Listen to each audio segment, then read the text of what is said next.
Hey Ape Nation, how you doing? This is Jim Marin coming to you from the Great Canadian Apes. We are still missing our good friend James Marin. He's still under the weather, and he'll be back in the new year. Thank you so much for your good wishes for him.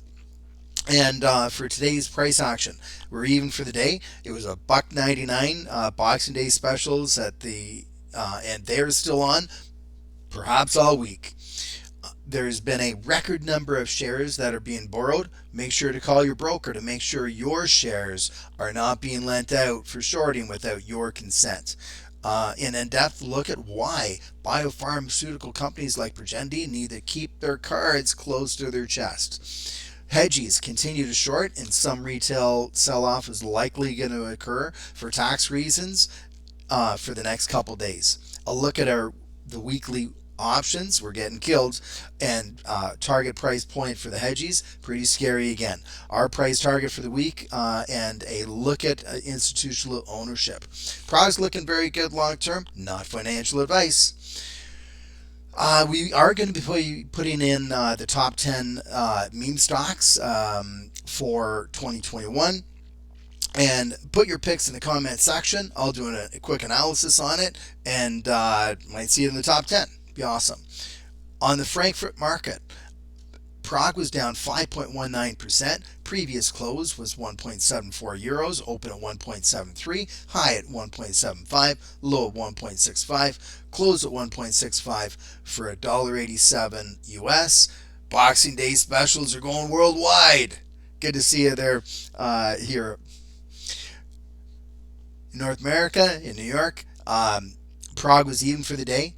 It had its previous close of 199, opened at 197, had a high of 204 much later in the day, had a low of 179 almost out of the gate within the first hour, dropped 10%, and then ran in a channel in between like a buck 82 and a buck 86 for the majority of the day, for like from 10:30 to about 2:30, and then it did follow the SPY and Nasdaq that had similar boosts up in around the 2:30. SPY was even for the day. Nasdaq was down 15 points.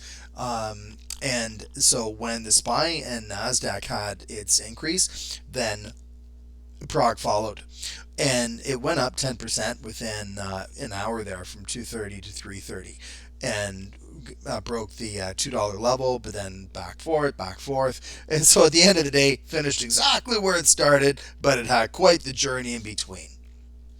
Okay, likely there's going to be boxing specials on all week, like it or not, and not financial advice. Options expiring December 31st. 99% out of the money for calls. 99% in the money for puts. The hedgies have a lot to gain if the closing price this week is less than $2. They'll continue to short the stock throughout the week. They likely have shorts from August to October in the $2 range. Like less than $2 prior to those patent announcements that they're going to be trying to capture. Ortex data. This is crazy. 33 million shares on loan? What are they doing with them? They building like houses or something? What are they building with these things? Okay, this is nuts. Okay, so it shows short interest change negative 8.86%. So borrowed shares, this goes back 2 days. Today is Wednesday, so we go back 2 days to Monday, and so there was 2.76 million shares borrowed. Now these return shares, 5.69. Do they just kind of take them? I don't need them. Take them. I don't need. They're paying like 25% interest on these. This is crazy. The difference between the shares on loan at 33.01 million and the estimated current short interest of 17.02 million is 16 million shares out of a free float of 104 million. That's like 15%, 15% of just extra. That's not shorted. That's like extra. So when it says that the short interest is only at 15 million, 18 million, it's going down, that sort of thing. It's not going down. The shares on loan goes up by 10%. So make sure, call your broker, make sure they're not lending them out on you. I know what they're doing with them. But they must be up to some shenanigans because that's what they do. And that's why I like this. If there wasn't anything to cover up, then there would be nothing going on. This company has great fundamentals. They have great products, and I believe their partnerships are going to be coming through. And yeah, 33 million shares on loan. It's crazy. And as announced yesterday, the global prenatal testing and newborn screening market is projected to be almost 11 billion a year just in the US by 2027.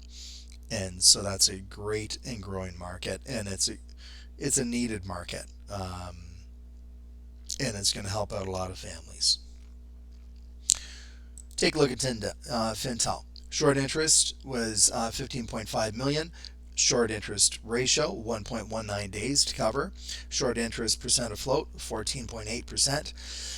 Dark pool short volume 3.8 million. Dark pool short volume ratio 14.6%, which again is double what it needs. So we have some crazy numbers for shorting, for borrowing, and double what it needs to be in a dark pool. So something's going on there. All kinds available to short, and they just keep on borrowing them. I don't know. They really like this stock. They just like to have it. I don't know. It's crazy. I contacted Ortex today in Great Britain for some clarification on Ethereum's position in terms of the number, the aggregate number, including Jeffrey Ferrell, including who of course is one of the leads. He was the originator of founder of Ethereum, and is on the leadership team with in Progenity as well.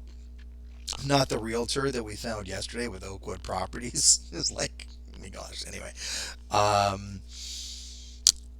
and so they will tell us how many shares that Ethereum actually has.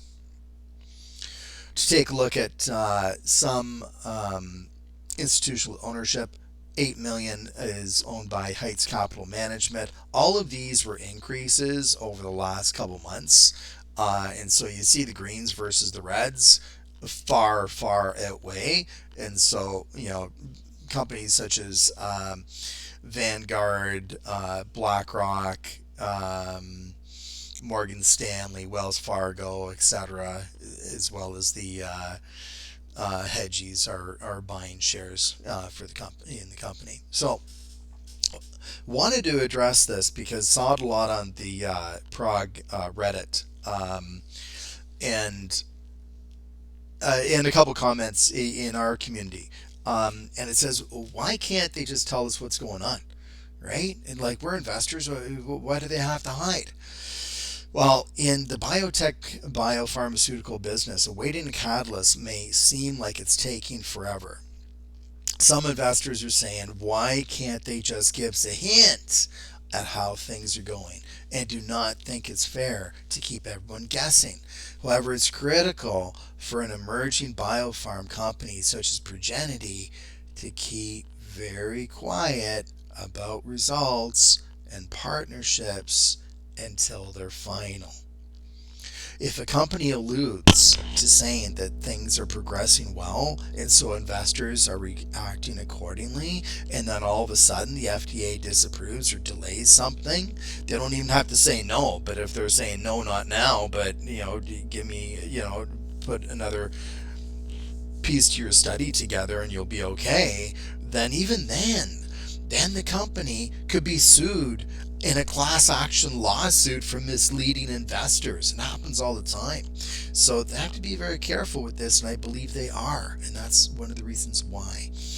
This occurred recently with Beyond Spring Incorporated Pharmaceuticals, And James and I were both into BYSI. We were hoping that the FDA approval was going to increase, and so we thought that it was going to, jump back up into these 33s where it was. A few months back, let's say in August, there must have been a catalyst that brought it from about $8 up to into the 30s, which is sweet to see.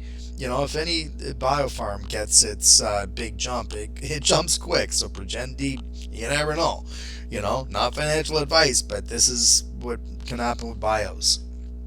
And so it did go up to the 33, dropped down, and it was in around the 16 to 14 range. But the FDA came through and it didn't approve. It said a no, not now. Give me more study. And with that, it fell from $14 down to $3.64, went to a quarter of its price. That wasn't the worst thing. And this is just something that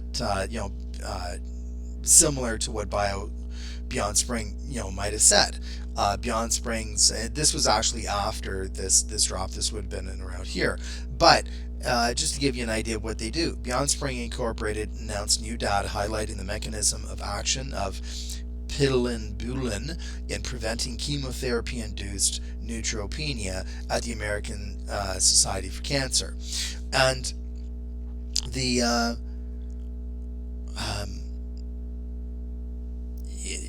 they were just saying what their data was showing.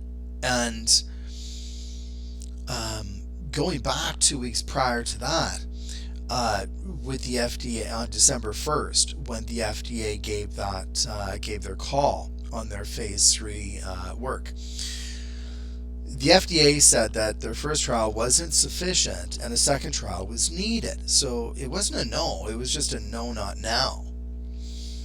The FDA's CRL indicated that the results of the single registration trial, 106 phase 3, was not sufficiently robust to demonstrate benefit, and that a second well-controlled trial would be required to satisfy the substantial evidence requirement to support the CIN indication. So they have to go back and do a second well-controlled trial, and I'm sure they'd have no problem doing that, and I'm sure they're doing that right now. With the FDA news of a non-acceptance, the stock dropped by 75%. Since BYSI said favorable things about their drug, possibly indicating that it may be approved, they got hit with several class action lawsuits. This is just the newest one right here. December 14, 2021. Shareholder alert. Pomerantz law firm investigates claims on behalf of investors. And I called one of these law firms just for interest's sake and because I own some. And it was in Georgia. And they said, yeah, we're just taking all the names, numbers, and sent me out a package. And, the law firms will, probably make about 80% of the money and 20% will go to the people. But that's a big business. So, class action lawsuits. So it's very important and smart for Progenity not to prop up expectations for any of us, for any of its products or potential partnerships. And they're just going about their business and they're going about their science and it's taken its due course. And yes, they want to do it as fast as possible, but part of this just needs to be straight focus, which is what is going on. The money's going to follow then without any lawsuits. So we just need a little patience, just like Guns N' Roses, just a little patience. Wish James was here for that one. He belted out. So highlights for December 29th were even for the day. It followed the SPY and NASDAQ in the afternoon, and it closed up at $1.99. So it looks like we're going to have a $1.99 Boxing Day specials on this pretty much all week. There's a record number of shares that are being borrowed, 33 million. That's 33% of the float. Call your broker to make sure your shares are not being lent out for shorting without your consent. Progenity is keeping their cards close to their chest and I think for good reason. We don't need lawsuits, just need a little patience. Hedges continue to short, with some retail sell-off likely is occurring for tax reasons till December 31st, just 2 more days of that, and then they can come back in and start buying. Weekly options, hedges are crushing it, unfortunately. 99% to them, 1% to others. Anybody can buy and sell, but it's generally, their format. Their price target is likely around $1.50 to be able to recoup some earlier shorts, as well as the call and put on prices. Our price target for the week is as follows. Then it's going to be $1.50 to $2.15 because we don't feel there's going to be any big announcement over the next couple of days. It could come at any time. Who knows? No crystal ball here. But without any announcement, it's going to be $1.50 to $2.15. Prog is looking very good long term. Not financial advice. So please like, subscribe, share. Thanks for being part of the community, and have a great day, guys. Thank you.